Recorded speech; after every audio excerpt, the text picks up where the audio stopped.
اعوذ باللہ من الشیطان الرجیم، بسم اللہ الرحمن الرحیم۔ سیدنا صہیب رومی رضی اللہ تعالی عنہ کا تعارف کچھ سماعت کرتے جائیے۔ یہ رومی مشہور ہیں مگر در حقیقت یہ رومی نہیں تھے بلکہ عربی تھے، اور ان کے والد سنان کسریٰ کی طرف سے ایلا کے حاکم تھے۔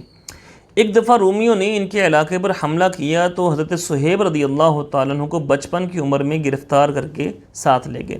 یہ وہیں پلے بڑھے، اس لیے رومی مشہور ہو گئے۔ جوان ہوئے تو رومیوں نے ان کو قبیلہ بنی کلب کے ہاتھ فروخت کر دیا۔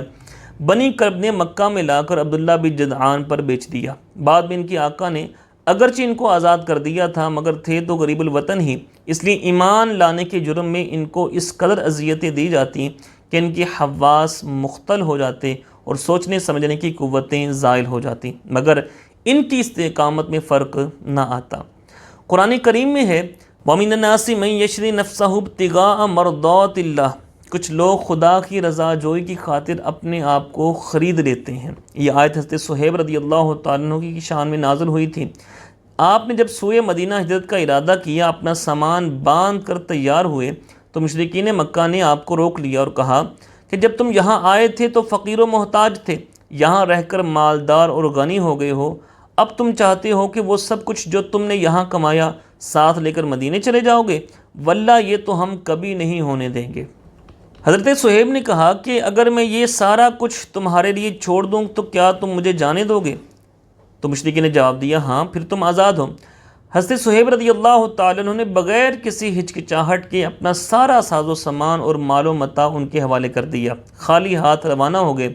جانب عالم صلی اللہ علیہ وسلم کو جب ان کی اس قربانی کی خبر دی گئی تو آپ نے فرمایا رابحہ صہیب، رابحہ صہیب، صہیب نے بڑا نفع کمایا ہے، صہیب نے بڑا نفع کمایا۔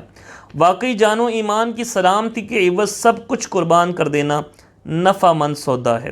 اسی وقت یہ آیت کریمہ نازل ہوئی تھی۔ مزاج کے اعتبار سے حضرت صہیب رضی اللہ تعالیٰ عنہ بہت زندہ دل اور خوش طبع انسان تھے۔ جب ہجرت کر کے مدینہ پاک کے قریب پہنچے تو اس وقت جانب عالم صلی اللہ تعالیٰ علیہ وآلہ وسلم قباء کے ایک مقام میں تشریف فرما تھے۔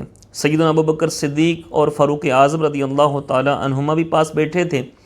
تینوں کے سامنے کھجوریں پڑی تھیں، کھانے میں مصروف تھے۔ حضرت صہیب رضی اللہ تعالیٰ عنہ کو طویل سفر کی وجہ سے سخت بھوک لگی تھی، اس لیے آپ کی خدمت میں حاضر ہوتے ہی کھجوروں پر ٹوٹ پڑے۔ اس وقت ان کی ایک آنکھ میں درد بھی تھا، وہ آنکھ دکھ رہی تھی۔ چونکہ آشوب چشم کے دوران میٹھی چیز کھانا نقصان سمجھا جاتا تھا، اس لیے حضرت عمر نے ان سے دل لگی کرتے ہوئے فرمایا کہ یا رسول اللہ، اپنے صہیب کو دیکھا، آنکھ آئی ہوئی ہے، آنکھ دکھ رہی ہے اور یہ کھجوریں کھائے جا رہا ہے۔ حضرت صہیب رضی اللہ تعالیٰ عنہ نے برجستہ جواب دیا یا رسول اللہ، میں خراب آنکھ والی طرف سے تھوڑا ہی کھا رہا ہوں، میں تو صحیح آنکھ والی جانب سے کھا رہا ہوں۔ جانب عالم صلی اللہ علیہ وسلم اس دلچسپ توجیہ سے محظوظ ہوئے اور تبسم بھی فرمایا۔ حضرت صہیب رضی اللہ تعالیٰ عنہ جانب عالم صلی اللہ علیہ وسلم کی معیت میں تمام غزوات میں شریک رہ کر داد شجاعت لیتے رہے۔ ان کو یہ اعزاز بھی حاصل ہے کہ جب فاروق اعظم رضی اللہ تعالیٰ عنہ کو ایک بد باطن مجوسی نے گھائل کر دیا، زخمی کر دیا، تو انہوں نے حضرت صہیب کو اپنی جگہ مسجد نبوی کا امام معین کیا تھا۔ فاروق اعظم کی نماز جنازہ بھی حضرت صہیب رضی اللہ تعالیٰ عنہ نے پڑھائی۔ 38 ہجری میں باعمر 70 سال وفات پائی اور جنت البقیع میں دفن ہوئے رضی اللہ تعالیٰ عنہ۔